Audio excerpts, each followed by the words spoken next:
Welcome back to my channel, guys. Today I'm going to explore the Dreamcrusher. It's a device created by Decaying Electronics by a guy named Jack, and he's such a cool artist. I really like what he created. Basically, he uses Title Maker by Videonics and he changes the properties of the machine. In Canadian it costs about $250, and you have to also add the shipping to that. But the machine itself is quite hard to find. Like, you have to do some research to find the base of the machine without no modification. So you have to take that into consideration.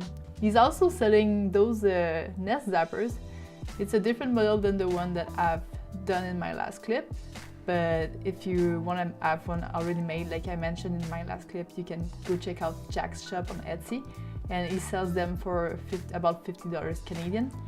It does not come with any information whatsoever. Since they're all handmade, they must all have kind of different features. Because if I look at mine compared to the one on the site, it has different knobs and toggle switches. I think mine has less than the picture, so I guess he figured stuff along the way. So yes, it's not like exactly user-friendly from the start, but you get cool results from the start. You won't lose your motivation. So yeah, I would strongly suggest you check out Jack's shop, Decaying Electronics, on Etsy. Also, he's on the video circuit board on Facebook if you want to ask him any question about his art. It's basically a keyboard, so you get all the numbers and the letters, because that's what you use to create your text. And you get different effects, you get backgrounds, some crazy colors, outline type of fonts. Pretty cool. There's a demo too, so I'll show you the demo. I had to find the instruction manual. I was lucky to find the one for the digital video mixer as well. They're not using HDMI, they're using those, I think it's CVBS, so that's why we're going to use a VHS player and a good old TV. So it's not just for viewing, we're going to record the TV as well. This one is a Sony Trinitron, and you see there's the plug right in front to put your CVBS cables. I think you can use the device even without plugging it with the power.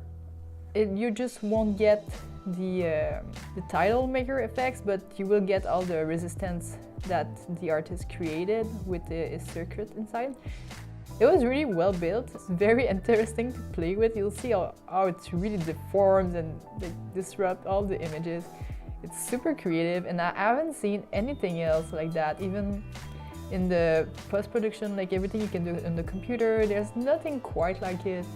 If that's what you're into and you love to glitch stuff, and if you have a live projection, that's a really nice machine to have. It's not heavy too. Like, I can lift it really easily. Well, 3.6 pounds. Because you have to take that in consideration if you're going to travel with it to do a live projection show. If you ever done glitch art before, you know that if you don't add some stability to your footage, it's going to sometimes lose, you will lose your image on the screen, and it will give you a blue screen of death, or it creates some problems with your gear. So you want to get it the most stable as possible. There's a lot of different options for digital video mixer. This one is fun because it's almost the same age as the other machines that I'm using, and it will add a lot of stability to your shots. You can add some transitions, you can chroma key, and there's some effects too. So it gives you 4 ins. 3 of them have the 3 colors and S-video, and the number 4 allows the video only, so you don't get the sound. It's the only difference between the 4 inputs. And the outputs allows you to have the 3 colors and the S-video as well. You also get to have a preview, so if you want to hook up a screen to it, then you could see before it gets to your television what it's going to look like.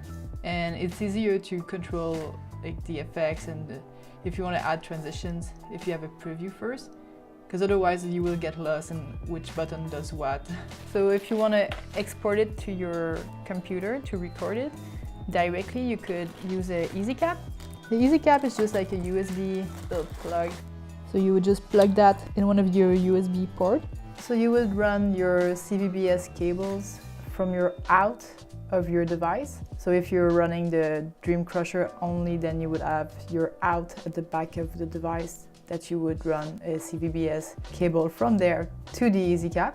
And if you're running it through a digital video mixer, then still the same thing. You would run it from the out of the digital video mixer to the 3-color cables, CVBS cables of the EasyCap.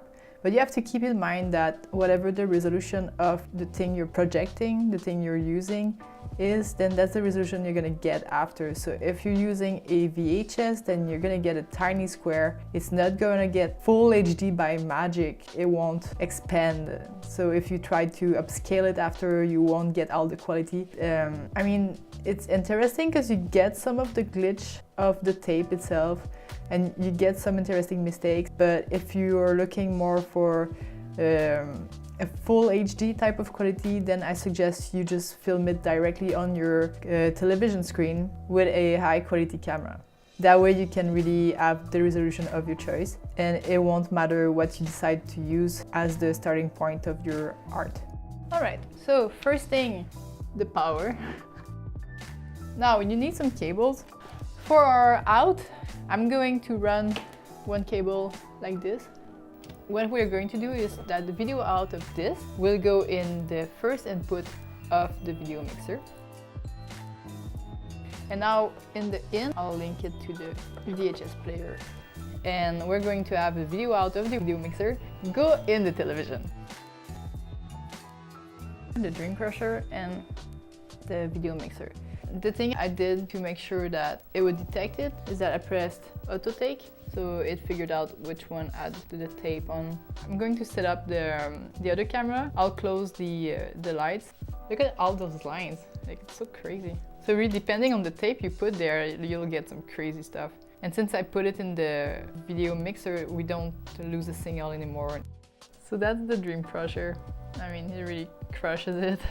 So now I've set my camera so that it points at the screen and I try to frame it, but basically it captures the screen and you'll see there's a lot more details that way. Like now I can film in a higher resolution than if I would just to export it on the computer like that. And they're not connected together, so there won't be any feedback. It really depends on whatever you're going to use is going to affect the type of effect you get. So you will never get that again with another, like, it's always so random. I love making music videos with these because it's just so trippy and you never really know what you're gonna get, but you can kind of like get what you want anyways.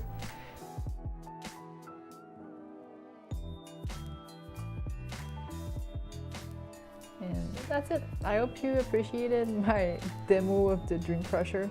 I just really wanted to show you guys what you can do with it because I think it's such a fun tool and like no one seems to know about it. So thank you very much for watching.